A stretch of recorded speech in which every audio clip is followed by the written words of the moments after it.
ഇന്ന് മാധ്യമങ്ങളിൽ കാണുന്ന ഒരു കാഴ്ചയല്ല. മാധ്യമങ്ങളെ പൂർണ്ണമായും അവിശ്വസിക്കേണ്ടുന്ന ഒരു കാര്യമാണ് പശ്ചിമേഷ്യയുടെ രാഷ്ട്രീയമെന്ന്. ഒരു തരിമ്പും ശരിയാണെന്ന് വിചാരിക്കരുത്. അതേ ഒരു 10-40 വർഷം ഈ വിഷയം എൻ്റെ MA കാലത്ത് ഞാൻ പശ്ചിമേഷ്യൻ പഠനങ്ങളിൽ തന്നെയാണ് MA പോലും ചെയ്തത്.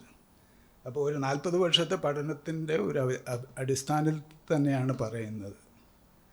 നമുക്ക് കൂടുതൽ കാര്യങ്ങൾ അന്വേഷിക്കാനുള്ള വഴികൾ നാം കണ്ടെത്തുക തന്നെ വേണം. എന്താണ് ഡിപ്പെൻഡൻ്റ് ആയിട്ടുള്ള സോഴ്സസ്, എന്താണ് അല്ലാത്തത്, എന്താണ് പ്രത്യേകമായിട്ടുള്ള ആധിപത്യ വീക്ഷണങ്ങളിൽ നിന്ന് വരുന്ന പശ്ചിമേഷ്യയോടുള്ള നോട്ടം, ഏതാണ് കാര്യമായി അവിടെ ഈ മേഖലയിൽ ഒരുപാട് രാജ്യങ്ങളുള്ള ഈ പ്രദേശത്ത്, പശ്ചിമേഷ്യയും ഉത്തരാഫ്രിക്കയും അടങ്ങുന്ന പ്രദേശത്ത് നമ്മെപ്പോലുള്ള മനുഷ്യരാണുള്ളത്. നമ്മെപ്പോലെ പാട്ട് കേൾക്കുന്ന, സിനിമ കാണുന്ന, നമ്മെപ്പോലെ അഭിപ്രായങ്ങളുള്ള, പ്രത്യയശാസ്ത്രങ്ങളുള്ള, രാഷ്ട്രീയ ഭിന്നതകളുള്ള ഒക്കെ മനുഷ്യരാണ് അവിടെയും. ആ പ്രാഥമികമായിട്ടുള്ള മനുഷ്യത്വത്തെ അംഗീകരിക്കാൻ നമ്മൾ തയ്യാറാവുകയാണെങ്കിൽ നമുക്ക് ഈ പ്രദേശത്തോടുള്ള വീക്ഷണത്തിൽ കാര്യമായിട്ടുള്ള മാറ്റം വരും. അത് വരുത്തേണ്ടത് അത്യാവശ്യം. ഞാൻ ഈ മേഖലയെ പഠിക്കാൻ തുടങ്ങുമ്പോഴേ എനിക്കുള്ള ഡൽഹിയിൽ JNUവിലൊക്കെ പോയി പഠിക്കുന്ന സമയത്ത് ഞാൻ ഡൽഹിക്കാരോട് എപ്പോഴും പറയുന്ന കാര്യമാണ്, മസ്കത്ത്, ഒമാൻ എനിക്ക് കേരളത്തിൽ നിന്ന് ഡൽഹിയേക്കാളും അടുത്താണ്. ദൂരത്തിൻ്റെ അടിസ്ഥാനത്തിൽ തന്നെ വളരെ അടുത്താണ്. ഡൽഹി അതിനേക്കാളും ദൂരമുള്ള സ്ഥലം. പക്ഷേ ഇന്നെനിക്ക് അറേബ്യൻ പെനിൻസുലയും ഒമാനും യമനും ഒക്കെ ഏതോ മഹാവിദൂര പ്രദേശങ്ങളായി തോന്നുന്നുണ്ടെങ്കിൽ ഈ ശ്രീലങ്ക പോലും എവിടെയും അരമണിക്കൂർ യാത്രയേ ഉള്ളൂ അങ്ങോട്ട്. പക്ഷേ നമുക്ക് എത്തിപ്പെടാൻ പറ്റാത്ത എന്തോ വിദേശ രാജ്യങ്ങളായി അങ്ങനെ ഇരിക്കുകയാണ്. അത് ഉണ്ടാക്കുന്നത് ഈ ആധുനികമായിട്ടുള്ള ഈ വെസ്റ്റ്ഫാലിയൻ ദേശരാഷ്ട്ര സമ്പ്രദായം, സോവർണിറ്റിയുടെയും ഈ അതിർത്തികളുടെയും ഒക്കെ ഒരു ആശയത്തിലുള്ള ദേശരാഷ്ട്ര വ്യത്യാസങ്ങളെ അടിസ്ഥാനപ്പെടുത്തിയിട്ടുള്ള ഒരു ആധുനിക ലോക നിർമ്മിതി നമ്മെ ഈ ദേശരാഷ്ട്രങ്ങളുടെ അടിമകളാക്കിയിരിക്കുകയാണ്. അതിൻ്റെ ഒരു തടവറയിലാണ് യഥാർത്ഥത്തിൽ നാം കഴിയുന്നത്. അതുകൊണ്ട് ഈ അതിർത്തിക്ക് പുറത്തുള്ള മനുഷ്യരോടുള്ള മാനുഷികമായിട്ടുള്ള ബന്ധം തന്നെ യഥാർത്ഥം നമ്മൾ വിച്ഛേദിക്കുകയാണ് ചെയ്യുന്നത്. അത് ഈ യുദ്ധത്തിൻ്റെയും ഭീകരവാദത്തിൻ്റെയും ഒക്കെയുള്ള ഭാഷ്യങ്ങളിൽ ഈ പ്രദേശത്ത് മനുഷ്യരെക്കുറിച്ചുള്ള നമ്മുടെ ബോധം അതിലൂടെ തളച്ചിടപ്പെടുകയാണ് ചെയ്യുന്നത്. കുറച്ച് സ്വാതന്ത്ര്യാഭിമുഖ്യമുള്ള, മനുഷ്യത്വമുള്ള ഒരു നോട്ടം നമ്മിൽ നിന്ന് ഈ പ്രദേശത്തേക്ക് ഉണ്ടാവണം എന്നുള്ളതാണ് ആദ്യമേ പറയാനായിട്ടുള്ളത്. വേറൊരു കാര്യം, പശ്ചിമേഷ്യൻ പ്രദേശം വളരെ വ്യത്യസ്തതയുള്ള മനുഷ്യരുടെ ഒരിടമാണ്. പശ്ചിമേഷ്യയെ ഏകമുഖമായി നോക്കിക്കാണുന്ന രീതിയാണ് ഇന്നുള്ളത്. അത് മതപരമായിട്ടുള്ള കാര്യത്തിൽ മാത്രമല്ല, വളരെ വ്യത്യസ്തമായിട്ടുള്ള എത്നിക് കമ്മ്യൂണിറ്റീസുണ്ട്, ഭാഷകളുടെ വലിയ വൈവിധ്യമുണ്ട്, ഇൻ്റലക്ച്വൽ കോൺട്രിബ്യൂഷൻസിലുള്ള വളരെ വ്യത്യസ്തമായിട്ടുള്ള ആശയങ്ങൾ ഉൽപ്പാദിപ്പിച്ചിട്ടുള്ള ഒരു പ്രദേശമാണിത്.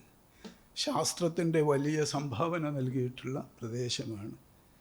എഴുത്തുകാരുടെ വലിയ നിരയുണ്ട്, കവികളുടെ നിരയുണ്ട്, ഫിൽം മേക്കേഴ്സിൻ്റെ, ഇറാനിയൻ സിനിമയും പാലസ്തീനിയൻ സിനിമയും ഒക്കെ കാണുന്നവരിവിടെ ധാരാളമായിട്ടുണ്ടാവും. അപ്പോൾ ഇങ്ങനെയൊക്കെയുള്ള ഒരു മനുഷ്യ കൂട്ടം, അങ്ങനെയൊക്കെയുള്ള മനുഷ്യരുടെ സമൂഹം, അത്തരം കമ്മ്യൂണിറ്റീസ്, ഇതൊക്കെ അടങ്ങുന്ന ഒരു മേഖലയായി ദയവ് ചെയ്ത് ഈ മേഖലയെ കാണാൻ ശ്രമിക്കുക. ബാക്കിയുള്ളത് ആ സമൂഹം എങ്ങനെ രാഷ്ട്രീയമായി പ്രവർത്തിക്കുന്നു, അവരുടെ ഭരണകൂടത്തിൻ്റെ സ്വഭാവം എന്ത്, ആ ഭരണകൂടങ്ങൾ എന്താണ് ചെയ്യുന്നത് എന്നൊക്കെയുള്ളത് ഈ അടിസ്ഥാനത്തിൽ നിന്നുകൊണ്ട് നോക്കാൻ ശ്രമിക്കുക എന്നുള്ളതാണ്. എൻ്റെ പ്രൊഫസർ സീതി ഇവിടെ ഇരിക്കുന്നുണ്ട്. ഞങ്ങളുടെ ഒരു വിദ്യാർത്ഥിനി ഡോക്ടർ ശ്രീകല ശിവശങ്കരൻ, അവർ ഇസ്രായേലിൽ പോവുകയുണ്ടായി. ഇന്ത്യയും ഇസ്രായേലും തമ്മിൽ 1992 ഫുൾ ഡിപ്ലോമാറ്റിക് റിലേഷൻസ് ഉണ്ടാക്കിയ ഉടനെ തന്നെയാണത്. ഇന്ത്യൻ യഹൂദരെ കുറിച്ച് പഠിക്കാനാണ് പോയത്. കൊച്ചിയിൽ നിന്നുള്ളവരെ, മഹാരാഷ്ട്രയിൽ നിന്നുള്ളവരെ കുറിച്ചൊക്കെ ശ്രീകല പഠിക്കാൻ ശ്രമിച്ചു. എന്നോട് അന്ന് ശ്രീകല വന്ന് പറഞ്ഞ ഒരു കാര്യം, ഇവിടുന്ന് കൊച്ചിയിൽ നിന്നൊക്കെ പോകുന്ന യഹൂദർ, അവർ ആ തലമുറ ഇവിടെ തന്നെയാണ് അവൾ സംസാരിക്കുന്നത്. അവർ താമസിക്കുന്ന ഇടങ്ങളിൽ പോയി മലയാളത്തിൽ സംസാരിക്കുകയാണ് കൊച്ചിൻ ജ്യൂസ്. അപ്പോൾ ഇന്നുള്ള തലമുറ അനുഭവം പറയില്ല. അവരെ അച്ഛനമ്മമാരിൽ നിന്നോ മുത്തശ്ശികളിൽ നിന്നോ മുത്തശ്ശന്മാരിൽ നിന്നൊക്കെ കേട്ടിട്ടുണ്ടെങ്കിലും പറയില്ല. പക്ഷേ അവളൊരു ഗവേഷക എന്നുള്ള നിലയ്ക്ക് ചോദിച്ച് മനസ്സിലാക്കിയ കാര്യം, അവർ ഇസ്രായേലിലേക്കുള്ള ബോർഡർ കടക്കുമ്പോഴേ അവരുടെ ദേഹത്ത് DDT തെളിച്ചിട്ടാണ് കയറ്റിയത്. വളരെ ഷോക്കിംഗ് ആയിട്ടുള്ള അനുഭവമായിരുന്നു. ഈ പ്രോമിസ്ഡ് ലാൻഡിലേക്ക് പോകുന്ന മനുഷ്യർ. ഇത് ഞാൻ ഈയിടെ കഴിഞ്ഞ വർഷമാണ് അവിഷ്ലൈം എന്ന് പറയുന്ന പ്രശസ്തനായിട്ടുള്ള ഇസ്രായേലി ചരിത്രകാരൻ അദ്ദേഹത്തിൻ്റെ ഓട്ടോബയോഗ്രഫി എഴുതുന്നത്. അദ്ദേഹം ഒരു അറബ് ജൂ ആണ്. ബാഗ്ദാദിൽ ജനിച്ചു വളർന്ന ആളാണ്. ചെറുപ്പത്തിൽ തന്നെയാണ് കുടുംബം 50കളുടെ ആദ്യമാണ് കൊച്ചിൻ ജ്യൂസൊക്കെ പോകുന്ന സമയത്ത് തന്നെയാണ് ബാഗ്ദാദിൽ നിന്ന് യഹൂദർ ഇസ്രായേലിലേക്ക് പോകുന്നത്. അദ്ദേഹത്തിൻ്റെ പുസ്തകത്തിലും എഴുതി വച്ചിരിക്കുന്നു, ഈ ബാഗ്ദാദി ജ്യൂസിനെ ഇസ്രായേലിൽ കടക്കുമ്പോൾ DDT തെളിച്ചു. നിങ്ങൾ ആലോചിച്ച് നോക്കുക, എന്ത് തരം രാജ്യമാണ് ഇസ്രായേൽ എന്നുള്ള നിലക്ക് 1948 രൂപീകരിക്കപ്പെട്ടത് എന്ന് അതിൻ്റെ സ്വഭാവം ആലോചിച്ച് നോക്കുക. ഇതാണ് യഹൂദരോട് തന്നെ ചെയ്യുന്നതെങ്കിൽ എത്ര കണ്ട് വംശീയത നിറഞ്ഞ പെരുമാറ്റമാണത്. നേരത്തെ മാളവിക ആഫ്രിക്കൻ ജനതയോടുള്ള മനോഭാവത്തെക്കുറിച്ച് പറഞ്ഞു. ഈ യൂറോപ്യൻ വംശീയതയുടെ ഏറ്റവും പ്രധാനപ്പെട്ട ഒരു ഇടമായി, അവരുടെ തന്നെ ഒരു രാജ്യമായി സ്ഥാപിക്കപ്പെട്ട ഒരു പുതിയ രാഷ്ട്രമാണ് പശ്ചിമേഷ്യയിൽ ഇസ്രായേൽ എന്ന് പറയുന്നത്. രണ്ട് തരം കൊളോണിയലിസങ്ങളാണ് യഥാർത്ഥത്തിൽ പാലസ്തീൻ ജനതയ്ക്ക് ഈ 19ാം നൂറ്റാണ്ടിൻ്റെ അവസാനം തൊട്ട് 20ാം നൂറ്റാണ്ടിൻ്റെ ആദ്യ പകുതിയിൽ പ്രത്യേകിച്ചും അനുഭവിക്കേണ്ടി വന്നത്. ഒന്ന്, 19ാം നൂറ്റാണ്ടിൻ്റെ അവസാനം തുടങ്ങിയിട്ടുള്ള സയനിസ്റ്റ് സംഘടനയുടെയൊക്കെ അടിസ്ഥാനത്തിൽ വേൾഡ് സയനിസ്റ്റ് ഓർഗനൈസേഷൻ്റെ ആഭിമുഖ്യത്തിൽ യൂറോപ്യൻ യഹൂദരുടെ പാലസ്തീനിലേക്കുള്ള വരവ്, ആ കുടിയേറ്റ പ്രക്രിയ, അത് ഒരു യൂറോപ്യൻ കൊളോണിയൽ പദ്ധതിയാണ്. അതാണ് മുഖ്യമായ ഒരു കൊളോണിയലിസം, യൂറോപ്യൻ കൊളോണിയലിസം പാലസ്തീൻ ജനത അനുഭവിച്ചു. രണ്ടാമത്തെ കൊളോണിയലിസം ബ്രിട്ടീഷ് ഭരണമാണ്.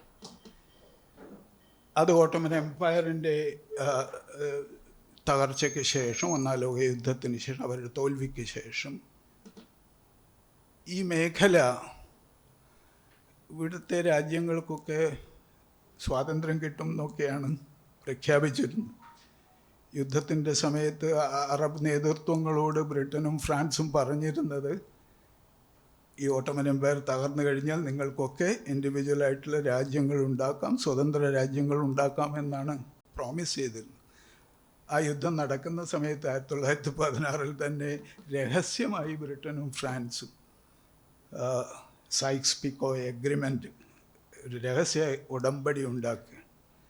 എങ്ങനെ ഈ മേഖല യുദ്ധം അവസാനിച്ചു കഴിഞ്ഞാൽ, യുദ്ധത്തിൽ അവർ ജയിക്കുമെന്ന് അവർക്ക് ഉറപ്പുണ്ടായിരുന്നു, യുദ്ധം കഴിഞ്ഞാൽ ഈ മേഖല എങ്ങനെ ബ്രിട്ടനും ഫ്രാൻസും വീതിച്ചെടുക്കാം എന്നാണ് രഹസ്യ എഗ്രിമെൻ്റ്. ഈ സൈക്സ് പിക്കറ്റ് എഗ്രിമെൻറ്റിൻ്റെ ഭാഗം തന്നെയാണ് നമ്മൾ യുദ്ധം കഴിഞ്ഞ് ലീഗ് ഓഫ് നേഷൻസ് സ്ഥാപിച്ചപ്പോഴേ ലീഗ് ഓഫ് നേഷൻസിൻ്റെ ചാർട്ടറിലും അതിൻ്റെ ഭാഗമായുള്ള മാൻഡറ്ററി പ്രൊവിഷൻസിലും ഇതേ എഗ്രിമെൻ്റ് തന്നെയാണ് നമുക്ക് കാണാൻ സാധിക്കുക.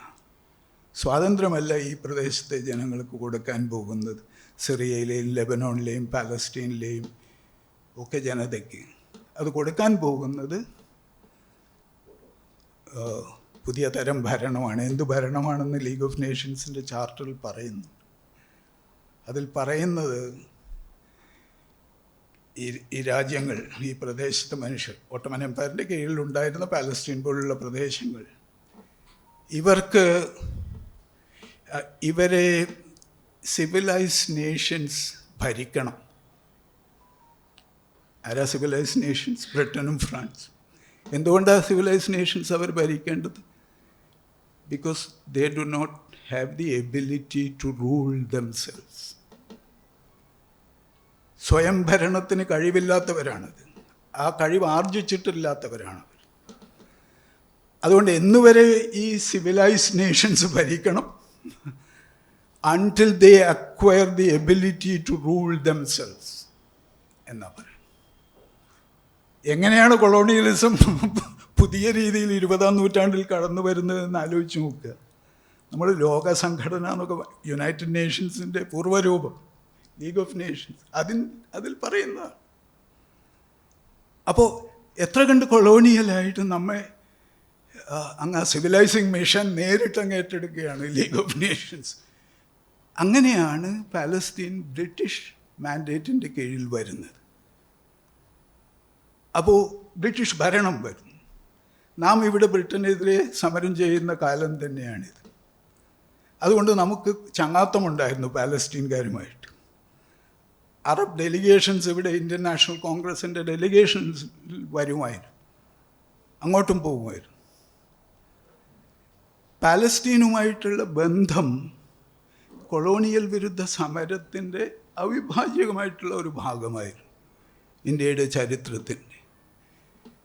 ഇന്ന് കൊളോണിയലിസം, അതിനോടുള്ള നമ്മുടെ സമരവും അതിനെതിരെയുള്ള സമരവും ഒക്കെ ഒരു തരം, അതൊക്കെ എന്തിനാണ് ഓർക്കുന്നത് എന്നുള്ളത് വളരെ അസ്വസ്ഥപ്പെടുത്തുന്ന ഓർമ്മകളായിട്ടാണ് നമ്മുടെ മുമ്പിൽ വരുന്നത്, അല്ലേ? പാലസ്തീന് അനുകൂലമായി നിലപാടെടുക്കുക, എന്താ ഇത്? നേരെ മറിച്ചായിരുന്നു. എൻ്റെയൊക്കെ ചെറുപ്പത്തിൽ, ഞാൻ വിദ്യാർത്ഥിയായിരുന്ന കാലത്ത്, ഇതൊക്കെ പഠിക്കുന്ന കാലത്ത് എനിക്കൊരു പാലസ്തീൻ വിരുദ്ധ നിലപാടെടുക്കുന്ന ആൾക്കാരെ കണ്ടുമുട്ടാൻ വലിയ പ്രയാസമായിരുന്നു. ഇത്രയും പേരെ നമ്മൾ ഇൻറ്ററാക്ട് ചെയ്യാൻ. പക്ഷേ ഇന്നത് വളരെ സ്വാഭാവികമായിട്ടുള്ള ഒരു കാര്യമായിട്ട് മാറിയിരിക്കുക. കാരണം നമ്മുടെ തന്നെ ചരിത്രത്തെ പൂർണ്ണമായി, നമ്മുടെ സ്വാതന്ത്ര്യ സമര ചരിത്രത്തെ, കൊളോണിയൽ വിരുദ്ധ സമര ചരിത്രത്തെ പൂർണ്ണമായും നിഷേധിക്കുന്ന വിധത്തിലേക്ക് നമ്മുടെ ബോധം ഇന്ന് മാറിയിട്ടുണ്ട്. അത് ഹിന്ദുത്വത്തിൻ്റെ വളർച്ച അതിൽ പ്രധാനമാണ്. നേരത്തെ സൂചിപ്പിച്ചതുപോലെയുള്ള സാമ്രാജ്യത്വാനുകൂല മനോഭാവം അതിൽ വളരെ പ്രധാനമാണ്. അതിനോടൊപ്പം തന്നെ ഇന്ന് ഉൽപ്പാദിപ്പിക്കപ്പെടുന്ന ജ്ഞാനവും ഈ പ്രദേശത്തെക്കുറിച്ച് ഉണ്ടാക്കിയെടുക്കുന്ന മാധ്യമ വ്യവഹാരങ്ങളും ഒക്കെ തന്നെ അതിന് പ്രധാനപ്പെട്ട കാരണങ്ങളാണ്. പാലസ്തീൻ വിരുദ്ധത ഇന്ന് ഭരണകൂടത്തിൻ്റെയും കുറേയൊക്കെ സാമാന്യ ജനങ്ങളുടെയും ബോധത്തിൽ കാര്യമായിട്ടുള്ള ഒരു സ്വാധീനം ചെലുത്തുന്നുണ്ടെങ്കിൽ അതിൻ്റെ പ്രധാനപ്പെട്ട ഒരു സംഗതി ഇവിടുത്തെ ന്യൂനപക്ഷങ്ങൾക്ക്, പ്രത്യേകിച്ച് മുസ്ലിങ്ങൾക്കെതിരെയുള്ള ഒരു നിലപാടിനെ, അതിനെ മുന്നോട്ട് കൊണ്ടുപോകാനും അതിനെ സാധൂകരിക്കാനും വേണ്ടി പാലസ്തീൻ ഒരു ഉപാധിയായി മാറുകയാണ് ചെയ്യുന്നത്. അല്ലെങ്കിൽ പാലസ്തീൻ ശത്രുപക്ഷത്ത് വരേണ്ട ഒരു കാര്യവും ഇല്ല. പാലസ്തീൻ എന്നാണ് മുസ്ലിങ്ങളുടെ മാത്രം ഒരു പ്രശ്നമായി മാറിയത്? അതെങ്ങനെയാണ് അങ്ങനെ ആവാൻ പറ്റുക? മുസ്ലിങ്ങളുടെ പ്രശ്നമല്ലെന്നല്ല ഞാൻ പറയുന്നത്, മുസ്ലിങ്ങളുടെയും പ്രശ്നമാണ്. ഇത് എല്ലാവരുടെയും പ്രശ്നമല്ലേ, നമ്മുടെ പ്രശ്നമല്ലേ ഇത്? എൻ്റെ പ്രശ്നമാണ് ഏതായാലും. അത് ഈ നേരത്തെ പറഞ്ഞ മനുഷ്യർ തമ്മിലുള്ള ബന്ധത്തിൻ്റെ കാര്യത്തിലാണ്.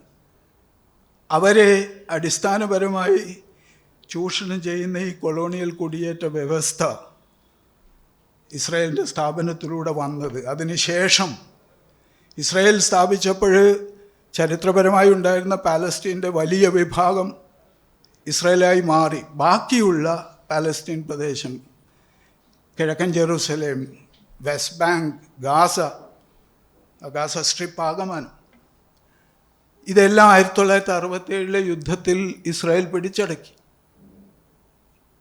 പാലസ്തീൻകാർക്ക് ഈ സോവറിനിറ്റിയുള്ള, പരമാധികാരമുള്ള ഒരു പ്രദേശവും ഇന്ന് നിലനിൽക്കുന്നില്ല.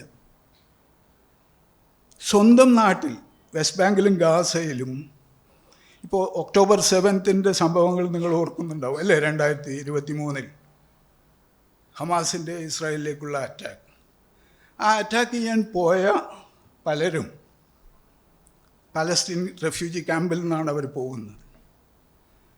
അവരുടെ കുടുംബങ്ങൾ ഇസ്രായേലിനകത്ത് നിന്ന് 1948 ഇസ്രായേൽ സ്ഥാപിച്ചപ്പോൾ പുറന്തള്ളപ്പെട്ട മനുഷ്യരാണ്.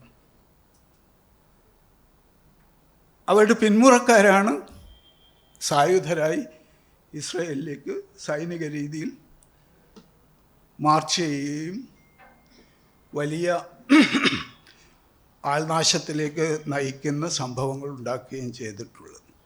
വളരെ വിചിത്രമായിട്ടുള്ള ഒരു ഹോം കമ്മിങ് ആണ് അവർ നടത്തിയത്.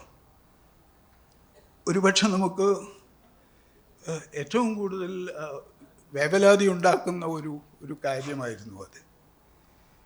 ഇത് സംഭവിക്കുമ്പോൾ ഇന്ന് ഇസ്രായേൽ എന്നുള്ള രാഷ്ട്രം ഏത് നിലയ്ക്ക് രാഷ്ട്രീയമായി എങ്ങനെ മാറി എന്നുള്ളത് ആലോചിക്കുക.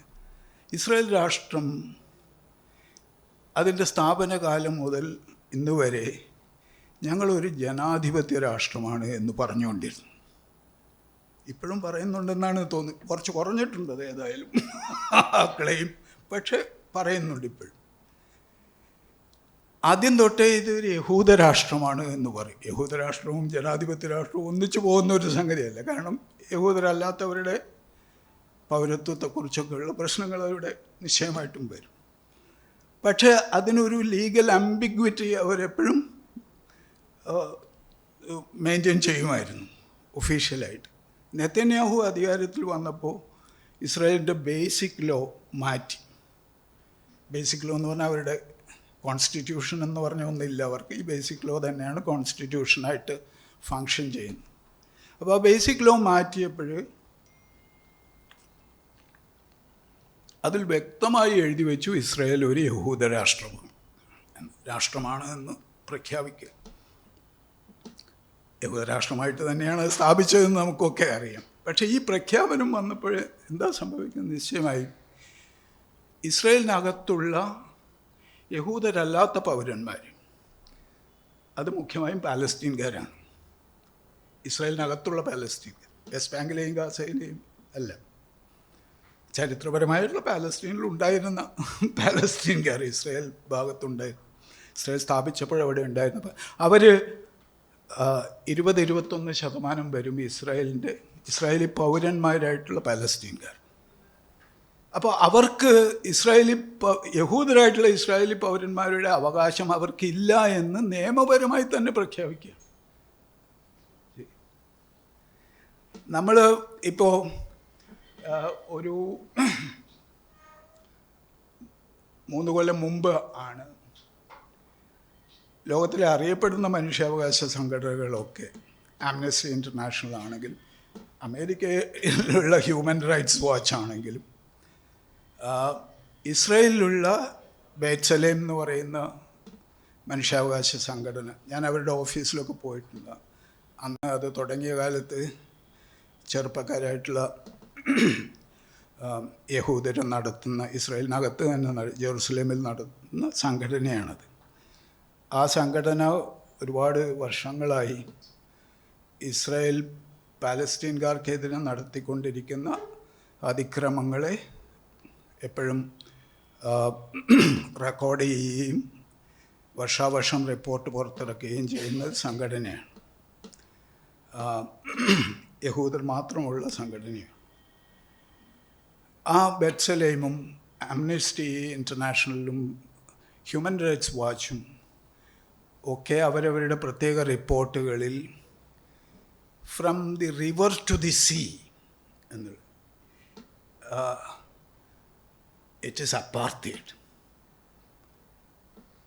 ഈ അപ്പാർത്തൈഡ് നടപ്പാക്കുന്നു എന്നുള്ളത് മാത്രമല്ല, ഈ അപ്പാർത്തൈഡ് നയങ്ങൾ മനുഷ്യരാശിക്കെതിരെയുള്ള കുറ്റകൃത്യമാണ് എന്നുള്ളത് എല്ലാവരും അംഗീകരിക്കുന്ന കാര്യം, നിയമപരമായി എല്ലാവരും അംഗീകരിക്കുന്ന കാര്യമാണ്. ഈ റിവർ ടു ദി സീ എന്നൊക്കെ ഇപ്പം നിങ്ങൾ from the river to the sea എന്നൊക്കെ ഇപ്പോൾ അമേരിക്കയിൽ പോയി പറഞ്ഞാൽ അതൊക്കെ ആൻറ്റിസെമിറ്റിക് വ്യാഖ്യാനങ്ങൾ ആണെന്ന് പറഞ്ഞു.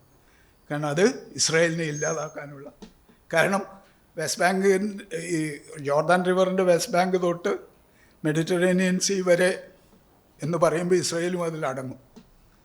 അപ്പോൾ വെസ്റ്റ് ബാങ്കിലും ഗാസയിലും ഈസ്റ്റ് ജെറുസലേമിലും മാത്രമല്ല ഇസ്രായേലിലും അപ്പാർത്തൈഡാണ് നിലവിലുള്ളത്. ഡെസ്മണ്ട് ടൂട്ടുവിൻ്റെ കാര്യം മാളവിക സൂചിപ്പിക്കുകയുണ്ടായി. ഡെസ്മണ്ട് ടൂട്ടു ഈ പാലസ്തീൻകാരനുഭവിക്കുന്ന അപ്പാർത്തൈഡ് കണ്ടിട്ട് അദ്ദേഹം പറയുകയുണ്ടായി, ഞങ്ങളുടെ ദക്ഷിണാഫ്രിക്കയിൽ ഞങ്ങൾ അനുഭവിച്ച അപ്പാർത്തൈഡിനേക്കാളും തീവ്രമാണ് പാലസ്തീൻകാരനുഭവിക്കുന്ന ഈ വിവേചനമെന്ന് പറയുന്നു. അത് പറയാൻ കാരണം ദൈനംദിന ജീവിത സാഹചര്യങ്ങൾ. ഞാൻ ജെറുസലേമിലും വെസ്റ്റ് ബാങ്കിലും പാലസ്തീനിയൻ വില്ലേജസിലൊക്കെ യാത്ര ചെയ്തിട്ടുള്ള ഒരാളാണ്. നിങ്ങൾ ആക്ച്വലി അവിടെ പോയാലേ അറിയുള്ളൂ എന്താണ് ഈ അപ്പാർത്തൈഡ്. അപ്പാർത്തൈഡ് യഹൂദർക്ക് അവർ അനധികൃതമായി വെസ്റ്റ് ബാങ്കിൽ ഉണ്ടാക്കിയിട്ടുള്ള സെറ്റിൽമെൻറ്റ്സിലേക്ക് പോകാൻ നല്ല ഹൈവേ പോലുള്ള റോഡുകൾ, അതിലൂടെ യഹൂദ ബസ്സുകൾ പോവും. യഹൂദ മുസ്ലിം ബസ്സുകളൊക്കെ ഉണ്ടോ അതിലേക്ക് വരാൻ. പാലസ്തീൻകാർക്ക് ഒരു ഗ്രാമത്തിൽ നിന്ന് മറ്റൊരു ഗ്രാമത്തിലേക്ക്, അല്ലെങ്കിൽ ഒരു നഗരത്തിൽ നിന്ന് ഗ്രാമത്തിലേക്കോ മറ്റൊരു നഗരത്തിലേക്കോ പോവാണ് വേറൊരു റോഡ്. ആ റോഡിൽ മുഴുവൻ ഇസ്രായേലി ചെക്ക് പോസ്റ്റുകളാണ്, പട്ടാള ചെക്ക് പോസ്റ്റ്.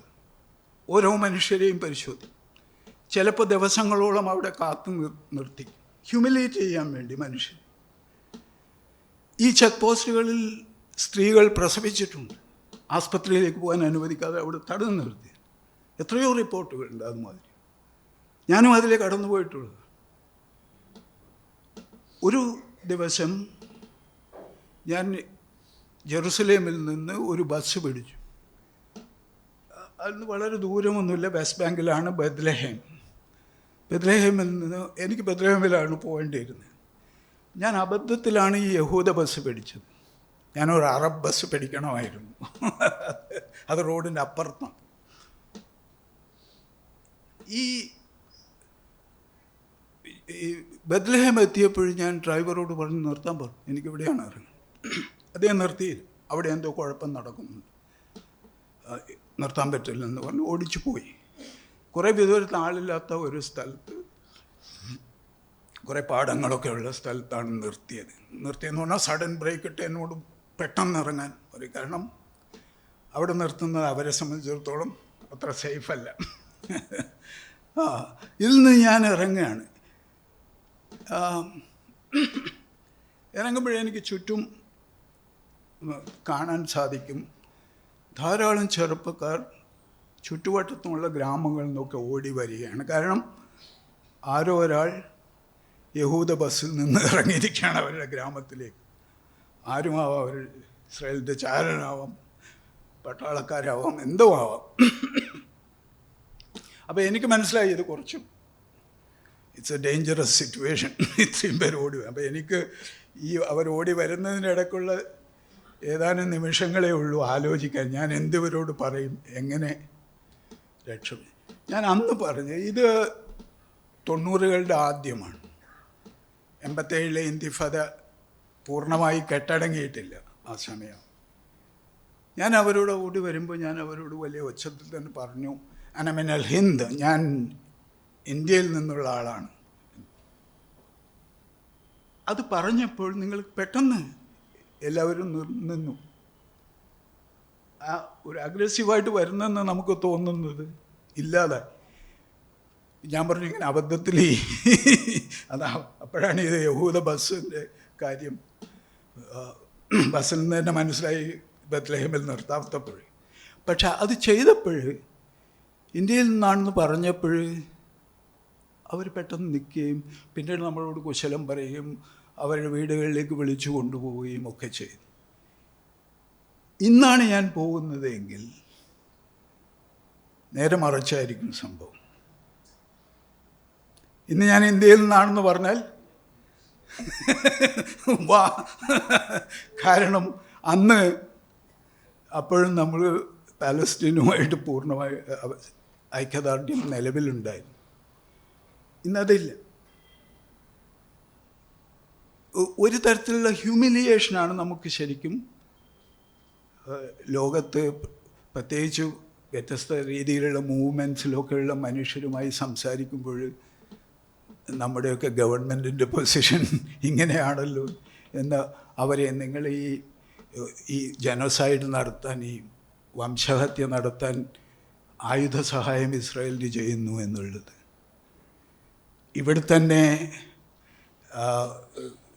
ഇവിടുത്തെ ന്യൂനപക്ഷങ്ങളെ പ്രത്യേകിച്ച് കാശ്മീരിലും ഒക്കെ അടിച്ചമർത്താൻ വേണ്ടി ഇസ്രായേലി ആയുധങ്ങൾ, അവരുടെ ടെക്നോളജി വാങ്ങുക, ഡൽഹിയിൽ ഉള്ള രാഷ്ട്രീയ നേതാക്കളെയും ഇൻ്റലക്ച്വൽസിനെയും ഒക്കെ നിരീക്ഷണത്തിന് വിധേയമാക്കാൻ പെഗാസിസ് പോലുള്ള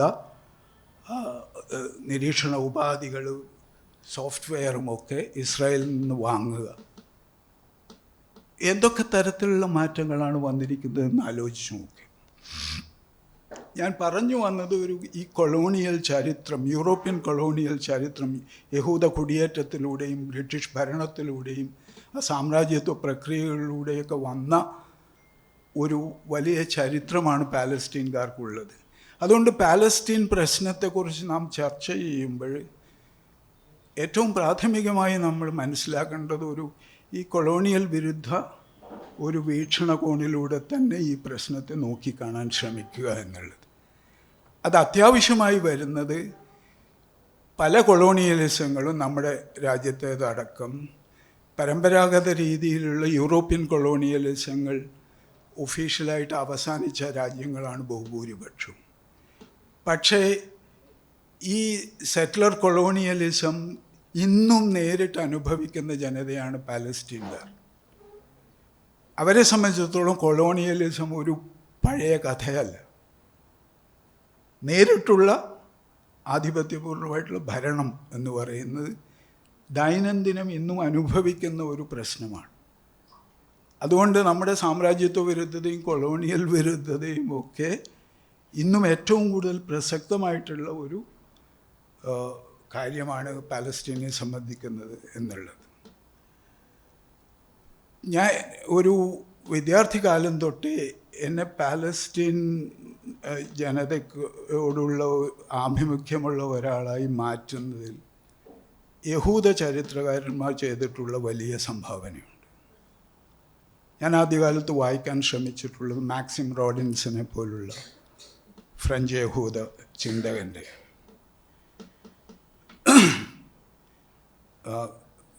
വളരെ കാലം കഴിഞ്ഞ് ഇലാൻ പാപ്പയും അവിഷ്ലൈമും നോർമൻ ഫിംഗൽസ്റ്റൈനും അതുപോലുള്ള യഹൂദ ചരിത്രകാരന്മാർ, അതിൽ അവിഷ്ലൈമും ഇലാൻ പാപ്പയും ഒക്കെ ഇസ്രായേലി ചരിത്രകാരന്മാർ തന്നെയാണ്.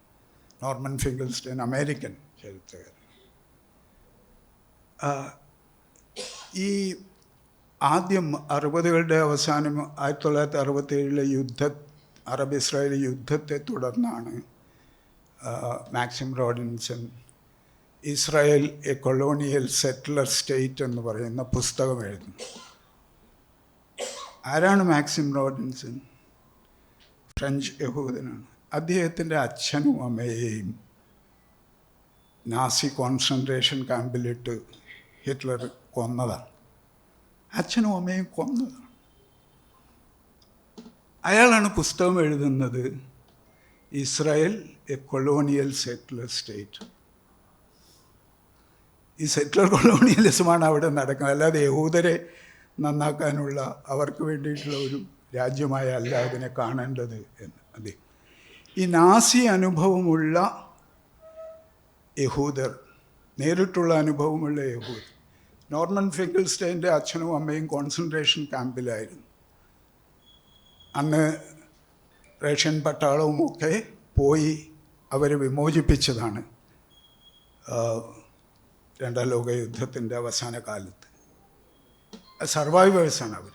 അതുകൊണ്ടാണ് അദ്ദേഹവും ഈ ഇസ്രായേൽ പാലസ്തീൻ വിഷയത്തിൽ കാര്യമായി പാലസ്തീൻകാരനുഭവിക്കുന്ന പ്രശ്നങ്ങൾ ഇന്നവർ ഗാസയിൽ നിങ്ങൾ കണ്ട മനുഷ്യക്കുരുതി, ആ ഒരു ജനോസൈഡ് എന്ന് പറയുന്നത് ഞങ്ങൾ യഹൂദർ അനുഭവിച്ചിട്ടുള്ളതാണ്. ഇതിനി ഒരു സമൂഹത്തിനും വരരുത് എന്ന് പറയുന്ന യഹൂദരും ഉണ്ട്. അത്തരം ആൾക്കാർ എഴുതിയ പുസ്തകങ്ങളിൽ നിന്നാണ് ഞാൻ കാര്യമായി തന്നെ പാലസ്തീൻ്റെ പ്രശ്നത്തെക്കുറിച്ച് പഠിക്കുന്നത്. പിന്നെ എഡ്വേർഡ് സയ്യിദിനെ പോലുള്ള പാലസ്തീൻ ചിന്തകർ തന്നെ ദി ക്വസ്റ്റൻ ഓഫ് പാലസ്റ്റൈൻ അദ്ദേഹം എഴുതി. പിന്നെ അനേകം പുസ്തകങ്ങളുണ്ട് അദ്ദേഹത്തിൻ്റെ. ആ പുസ്തകങ്ങളൊക്കെ നോക്കുമ്പോഴും പാലസ്തീൻകാരുടെ ഭാഗത്ത് നിന്ന് പാലസ്തീൻ പ്രശ്നത്തെക്കുറിച്ച് കാണുന്ന അനേക പുസ്തകങ്ങൾ പിന്നീട് വരികയുണ്ടായി.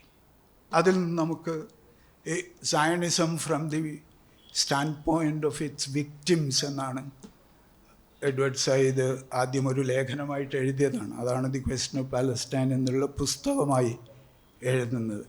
അത് അദ്ദേഹത്തിൻ്റെ തന്നെ ഓറിയൻ്റലിസവും കവറിങ് ഇസ്ലാമും ഈ ക്വസ്റ്റൻ ഓഫ് പാലസ്റ്റൈനും മൂന്നും എങ്ങനെ പാശ്ചാത്യ ഓറിയൻ്റലിസം, പൗരസ്ത്യവാദം എങ്ങനെ ഈ സമൂഹങ്ങളെയൊക്കെ അന്യരായി കാണുന്നു, അവരെ എങ്ങനെ നേരത്തെ പറഞ്ഞതുപോലെ തന്നെ ഒരു പഴഞ്ചൻ കാലത്ത് പതിച്ചുപോയ മനുഷ്യരായി, യൂറോപ്പിൽ നിന്ന് വളരെ വിഭിന്നരായ അൺസിവിലൈസ്ഡ് ആയിട്ടുള്ള മനുഷ്യരായി കണക്കാക്കുന്നു എന്നുള്ളത്.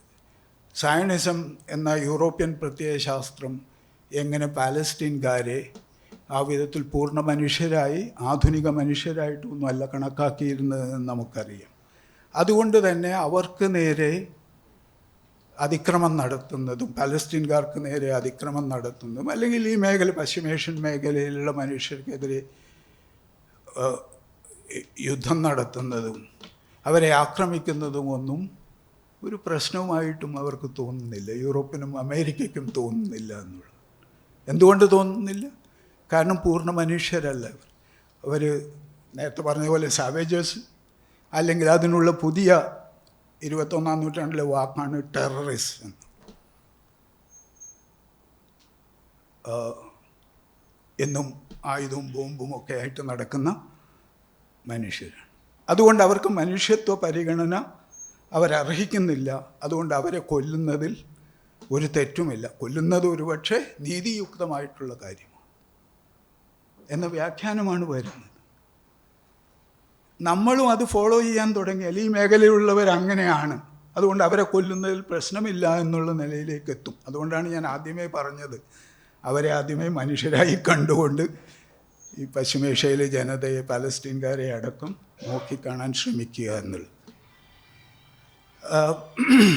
ഇറാൻ്റെ കാര്യം നേരത്തെ സൂചിപ്പിച്ചു. ഓക്കെ അതുകൂടി പറഞ്ഞുകൊണ്ട് ഞാൻ നിർത്താം. എത്ര വേണമെങ്കിലും പറയാം. സെയ്ദിക്കറിയാം, ഞാൻ പാലസ്റ്റീൻ ക്വസ്റ്റ്യൻ എന്ന് പറയുന്ന ഒരു സെമസ്റ്റർ കോഴ്സാണ് പഠിപ്പിക്കുന്നത്. 6 മാസം പഠിപ്പിക്കുന്ന ഒരു കോഴ്സാണ്. എന്തൊക്കെ പറയാം എന്നുള്ളത് ഒരു ഇത് അന്ന് വിദ്യാർത്ഥി ഇറാനിൽ, ടെഹ്റാനിൽ തന്നെ അല്ലമ തബതബ യൂണിവേഴ്സിറ്റിയിൽ ഒരു സെമസ്റ്റർ പഠിപ്പിച്ചതാണ്. വളരെ കാലം മുമ്പല്ല, 2018-19 കാലത്ത്, ഈ കോവിഡിന് തൊട്ട് മുമ്പ്. ഇറാനെക്കുറിച്ച് തന്നെയാണ് എൻ്റെ PhD വർക്കും ചെയ്തിട്ടുള്ളത്, അമേരിക്കൻ പെർസെപ്ഷൻസ് ഓഫ് ഇറാൻ.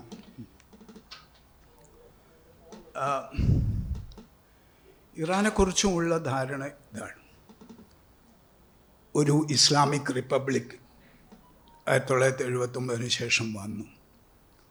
ഏതോ മധ്യകാലത്ത് ഉറഞ്ഞുപോയ മനുഷ്യർ, അവരും തീവ്രവാദികളാണ്, ബാക്കി എല്ലായിടത്തും ഉള്ളതുപോലെ തന്നെ യമനികളുമാണ്, ലെബനീസ് ജനതയുമാണ്. നിങ്ങൾ ഈ ഇറാനെ സംബന്ധിക്കുന്ന വാർത്തകളിലോ എപ്പോഴും കാണും, ഇറാൻ്റെ പ്രോക്സീസാണ് ഈ മേഖല മുഴുവൻ. ലെബനോണിലും അതെ, ഇത് യമനിൽ അല്ലേ ഹൂത്തി പോരാളികളുമൊക്കെ എല്ലാം ഇറാൻ്റെ പ്രോക്സീസാണ്. ഈ പ്രോക്സീസ് എന്നൊക്കെ വിളിക്കുമ്പോൾ ഒരു ജനതയെ എങ്ങനെയാണ് കാണുന്നത് എന്നുള്ളത് ശരിക്കും നിങ്ങൾ ആലോചിക്കണം. യമനിലെ മനുഷ്യർക്ക് സ്വന്തം ചിന്തിക്കാനോ അവരുടെ രാഷ്ട്രീയം രൂപീകരിക്കാനോ ഉള്ള ബോധമില്ല എന്ന് നേരത്തെ പറഞ്ഞ അതേ കൊളോണിയൽ വീക്ഷണമാണ് ഇന്ന് ഉപയോഗിക്കുന്നത്. ഇത് ഒരു പുനർവിചിന്തനത്തിനും വിധേയമാക്കാതെ പ്രയോഗിക്കുന്ന രീതികളാണ്.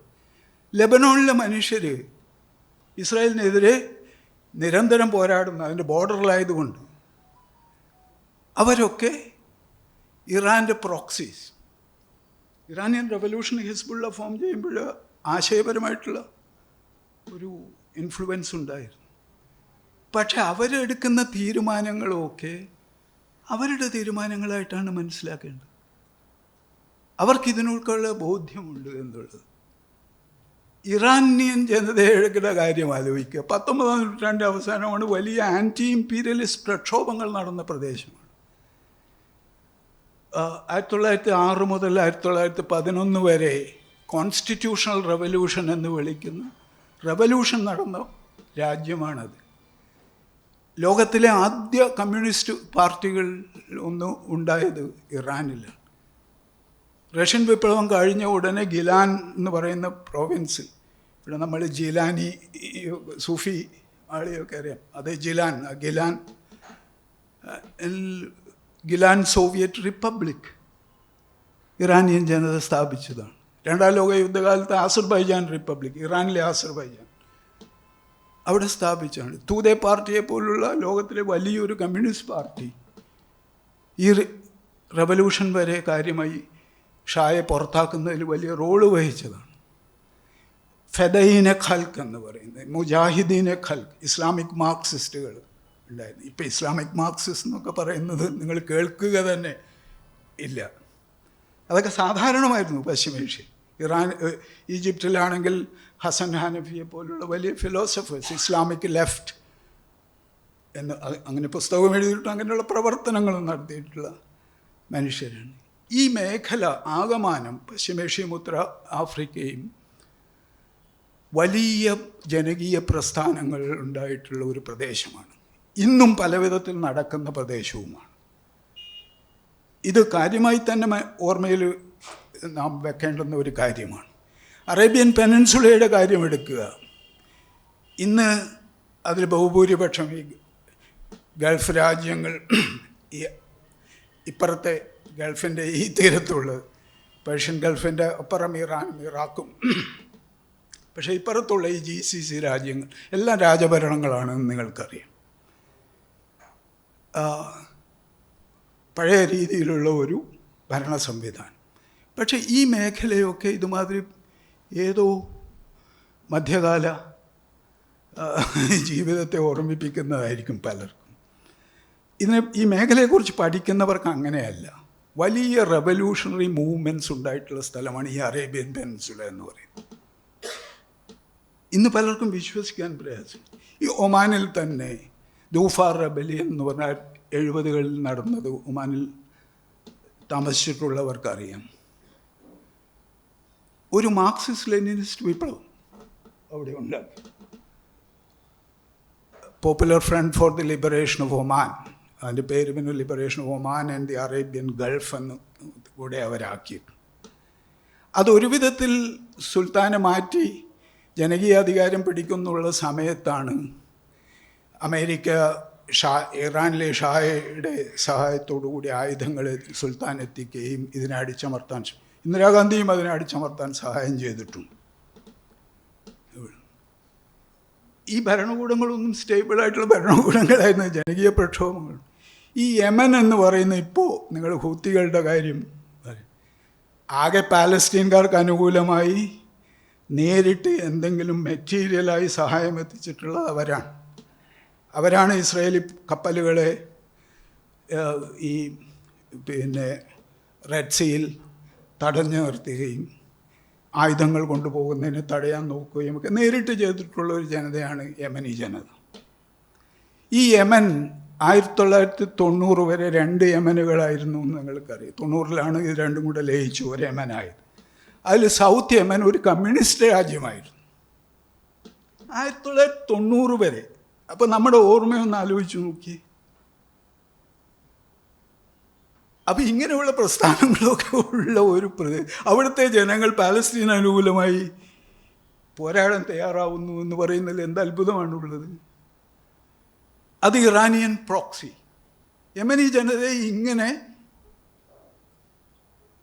സ്വത്വമില്ലാത്ത, സ്വന്തം നിലപാടില്ലാത്ത, സ്വന്തം രാഷ്ട്രീയം നോക്കാൻ കെൽപ്പില്ലാത്ത മനുഷ്യരായി, നേരത്തെ ലീഗ് ഓഫ് നേഷൻസിൻ്റെ അതിൽ പറഞ്ഞില്ലേ, അതേ ആറ്റിറ്റ്യൂഡാണ് എല്ലാ മാധ്യമങ്ങളും ഇത് തന്നെയാണ് റിപ്പീറ്റ് ചെയ്യുന്നത്. നമ്മളും എങ്ങനെ റിപ്പീറ്റ് ചെയ്തുകൊണ്ടിരിക്കുകയും ചെയ്യും. അതുകൊണ്ട് ഈ പ്രദേശത്തെ നിങ്ങൾ സമീപകാല മൂവ്മെൻറ്റ്സ്, അറബ് സ്പ്രിംഗ് എന്നൊക്കെ വിളിക്കുന്നത് നിങ്ങൾക്ക് അല്ലേ, എത്രയോ ടുണീഷ്യയിലും ഈജിപ്തിലും ഹുസ്നി മുബാറക്കിൻ്റെ ഒക്കെ റെഷീം ഇല്ലാതാക്കി. യമനിലും ഉണ്ടായിരുന്നു, ബഹ്റൈനിലും ഉണ്ടായിരുന്നു മൂവ്മെൻറ്റ്, നിങ്ങൾക്കറിയാം. സിറിയയിലും ഉണ്ടായി. അത് പിന്നീട് പലവിധ ശക്തികൾ ഇടപെട്ട് ഒരു യുദ്ധസമാനമായിട്ടുള്ള സാഹചര്യം പിന്നെ ഒരു ആഭ്യന്തര യുദ്ധത്തിലേക്കുമൊക്കെ നയിച്ചതാണ്. അപ്പോൾ അനേക ജനകീയ പ്രസ്ഥാനങ്ങളുടെ ഒരു കലവറയാണ് ഈ പ്രദേശം എന്ന് പറയുന്നത്. അപ്പോൾ പഠിക്കാനാണെങ്കിൽ, നമുക്ക് ഈ പ്രദേശത്തെക്കുറിച്ച് മനസ്സിലാക്കാനാണെങ്കിൽ അവരുടെ ചരിത്രം മനസ്സിലാക്കാൻ ധാരാളമായിട്ട് ഉണ്ട് എന്നുള്ളതാണ്. അത് മനസ്സിലാക്കാൻ ശ്രമിക്കുക എന്നുള്ളതാണ്. ഒരു കാര്യം കൂടി പറഞ്ഞുകൊണ്ട് ഞാൻ നിർത്താം. ഈ പാലസ്തീനിൽ ഇന്നിപ്പോൾ നമ്മുടെ ക്രിസ്ത്യൻ വിഭാഗങ്ങളിലൊക്കെ വലിയൊരു വിഭാഗത്തെ സയനിസ്റ്റ് അനുകൂല നിലപാടിലേക്ക് കൊണ്ടുപോകാൻ സമീപകാല സംഭവവികാസങ്ങൾ അതിലേക്കൊക്കെ നയിച്ചിട്ടുണ്ട്. വളരെ അത്ഭുതം തോന്നുന്ന ഒരു കാര്യമാണത്. പാലസ്തീനിയൻ ക്രിസ്ത്യാനികളും പാലസ്തീനിയൻ മുസ്ലിങ്ങളും ബാക്കിയുള്ള അവരെ സപ്പോർട്ട് ചെയ്യുന്ന യഹൂദരും ഒക്കെ കൂടി പാലസ്തീൻ സ്വാതന്ത്ര്യത്തിന് വേണ്ടി സമരം ചെയ്യുന്ന ഒരു സ്ഥിതിവിശേഷമാണ് പാലസ്തീനിലുള്ളത്. ക്രിസ്ത്യാനികളുടെ എണ്ണം വളരെ കുറവായിപ്പോയി, ഏകദേശം 2% ഉള്ളൂ പാലസ്തീൻ. ഈ കത്തോലിക്ക സഭ തന്നെ, ഈ വത്തിക്കാൻ ഇസ്രായേലിനുമായിട്ട് ഫുൾ ഇന്ത്യയൊക്കെ 92-ൽ ചെയ്തതുപോലെ ഫുൾ ഡിപ്ലോമാറ്റിക് റിലേഷൻസ് ഉണ്ടാക്കാൻ വിസമ്മതിക്കുന്ന രാജ്യമായിരുന്നു വത്തിക്കാൻ. ഈ 2014-15 ഈ അടുത്ത കാലത്താണ് ഇസ്രായേലുമായിട്ട് ഫുൾ ഡിപ്ലോമാറ്റിക് റിലേഷൻസ് വത്തിക്കാൻ സ്ഥാപിക്കുന്നത്. എന്തുകൊണ്ടാണ് സ്ഥാപിക്കാതിരുന്നത്? ഇപ്പോഴും ആ ബന്ധം നല്ല ബന്ധമല്ലാതിരിക്കുന്നത് എന്തുകൊണ്ടാണ്? അത് പാലസ്തീനിലെ ക്രിസ്ത്യാനികളെ ഈ ഓക്യുപ്പേഷനിലൂടെ അവരുടെ സ്ഥാപനങ്ങളെയും പള്ളികളും ഒക്കെ ഇസ്രായേലി ഭരണകൂടം അവരുടെ കുടിയേറ്റ കൊളോണിയൽ വ്യവസ്ഥയ്ക്കകത്ത് പെടുത്തി ക്രിസ്ത്യാനികളെയും പീഡിപ്പിച്ചുകൊണ്ടിരിക്കുകയാണ്. പാലസ്തീൻ സമരത്തിൻ്റെ മുൻപന്തിയിൽ നിങ്ങൾ യാസർ അറാഫത്തിൻ്റെയൊക്കെ കാര്യം അതുപോലെ തന്നെ അത് ഫത്താ സംഘടനയുടെ PFLP എന്ന് പറയുന്നു, popular front for the liberation of Palestine, അതുപോലെ DFLP, democratic front for the liberation of Palestine. PFLP ഇപ്പോഴും വളരെ ശക്തമായിട്ടുള്ളൊരു സംഘടനയാണ്. ഗസൻ കാനഫാനിയുടെയും ഒക്കെ സാഹിത്യത്തിലും രാഷ്ട്രീയ പ്രവർത്തനത്തിലുമൊക്കെ വലിയ സംഭാവന ചെയ്തിട്ടുള്ള ആൾക്കാരാണ്. ആരാണ് PFLP സ്ഥാപിച്ചത്? PFLP സ്ഥാപിച്ചത് ജോർജ് ഹബാഷ് എന്ന പാലസ്തീൻകാരനാണ്. ആരാണ് DFLP സ്ഥാപിച്ചത്? അത് നയഫ് ഹവാത്മെ എന്ന പാലസ്തീനിയൻ ക്രിസ്ത്യനാണ്. സമരം ചെയ്യുന്ന സംഘടന. അപ്പോൾ ഇവിടെ നിന്നുള്ള സപ്പോർട്ട് ക്രിസ്ത്യാനികളുടേത് ക്രിസ്ത്യാനികൾക്കല്ല പോകുന്നത്, മറിച്ച് ഇസ്രായേലി ഭരണകൂടത്തിന്. നിങ്ങൾക്കറിയാം, ഗാസയിൽ ഈ ജനോസൈഡ് നടക്കുമ്പോൾ ധാരാളം അഭയാർത്ഥികളായി വന്നു ചേർന്നത് അവിടുത്തെ ഒരു പള്ളിയിലാണ്, ഗാസയിൽ ക്രിസ്ത്യൻ പള്ളിയിലാണ്. ആ ക്രിസ്ത്യൻ പള്ളി ബോംബിട്ട് തകർക്കുകയാണ് ചെയ്തത് ആ ജനോസൈഡിൻ്റെ സമയത്ത്. വലിയ പ്രതിഷേധം അവിടെ ക്രിസ്ത്യാനികളുടെ ഭാഗത്തും. അലക്സ പള്ളിയിലേക്ക് ഏറ്റവും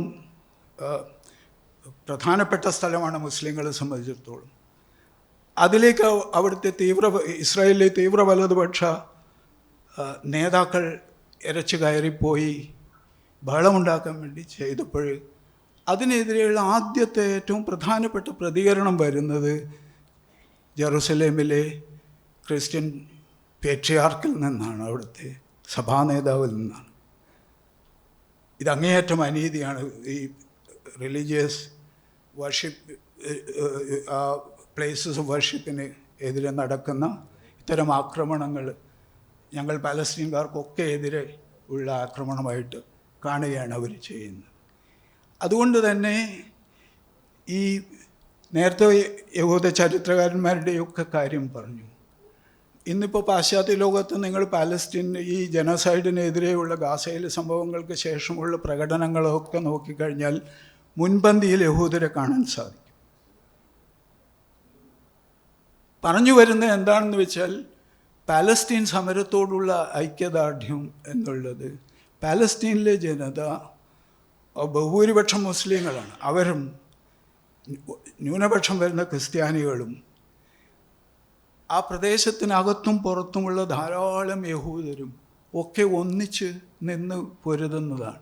അതേമാതിരി ലോകത്ത് അവർക്ക് സോളിഡാരിറ്റി പ്രഖ്യാപിക്കുന്ന അനേകം ജനതകൾ ലോകത്തെമ്പാടുമുള്ള പ്രത്യേകിച്ച് പണ്ട് കോളനി വാഴ്ച അനുഭവിച്ച രാജ്യങ്ങളാകമാൻ, അതിന് നിങ്ങൾക്കറിയാം സൗത്ത് ആഫ്രിക്കയൊക്കെ കൊടുക്കുന്ന നേതൃത്വം എന്ന് പറയുന്നത് വളരെ പ്രധാനപ്പെട്ട നേതൃത്വമാണ്. അത് അവരുടെ ചരിത്രത്തെ, അപ്പാർത്തൈഡിൻ്റെ ഒക്കെ ചരിത്രത്തെ ഓർമ്മിച്ചുകൊണ്ട് തന്നെയാണ് ചെയ്യുന്നത്. അതുകൊണ്ട് ഈ പാലസ്തീൻ പ്രശ്നം എന്നുള്ളത് ഈ വിധത്തിൽ മനുഷ്യരായി കാണുന്ന അനേക മതവിഭാഗങ്ങളിൽപ്പെട്ടിട്ടുള്ള സെക്കുലറായിട്ടുള്ള ആശയഗതികളുള്ള ലോകത്ത് അടിച്ചമർത്തലിനെതിരെ, സാമ്രാജ്യത്വ അധിനിവേശത്തിനെതിരെ ബോധ്യമുള്ള ജനതയുടെ ഒരു സമരമായിട്ടാണ് അതിനെ കാണുന്നത്. അതുകൊണ്ടാണ് പാലസ്തീൻ നമുക്ക് ഏറ്റവും പ്രധാനമാവുന്നത്. പാലസ്തീൻ നമ്മുടെ തന്നെ സാർവദേശീയ ബോധത്തെക്കുറിച്ച് നമ്മിൽ ചോദ്യങ്ങൾ ഉയർത്തുന്നു, നമ്മെ തന്നെ അതുമായിട്ട് കണക്ട് ചെയ്യാൻ നോക്കുന്നു എന്നുള്ളത്. നമ്മിലുള്ള ഇനിയും നൈതികമായിട്ടുള്ള ഒരു ബോധം നമ്മിൽ അവശേഷിക്കുന്നുണ്ടോ എന്നുള്ളതിൻ്റെ ഒരു പരിശോധന നടത്താൻ പാലസ്തീൻകാർ നമ്മളോട് അവരനുഭവിക്കുന്ന വേദനയിലൂടെ നമ്മളോട് പറയുന്നുണ്ട്. നമുക്ക് ആ വിധത്തിലുള്ള മനുഷ്യരാശിയുടെ വേദന മനസ്സിലാക്കാൻ ഇനിയും സാധിക്കുന്നില്ലെങ്കിൽ ഇപ്പോഴും ഇതുമാതിരി വിദ്വേഷത്തിൻ്റെ വലിയ ആ പ്രത്യയശാസ്ത്ര സാഹചര്യത്തിൽ, രാഷ്ട്രീയ സാഹചര്യത്തിൽ നമ്മൾ ജീവിക്കുമ്പോൾ ആ വിദ്വേഷത്തെ മറികടന്ന് സാർവലൗകികമായിട്ടുള്ള ഒരു വീക്ഷണത്തിലേക്ക് നമ്മളെ ഉയർത്തുന്ന മഹത്തായ സമരമാണ് പാലസ്തീൻകാർ നടത്തുന്നത്. ആ ബോധ്യത്തോടു കൂടി നാം ആ പ്രശ്നത്തെ സമീപിക്കണം എന്ന് മാത്രം അഭ്യർത്ഥിച്ചുകൊണ്ട് നിർത്തും.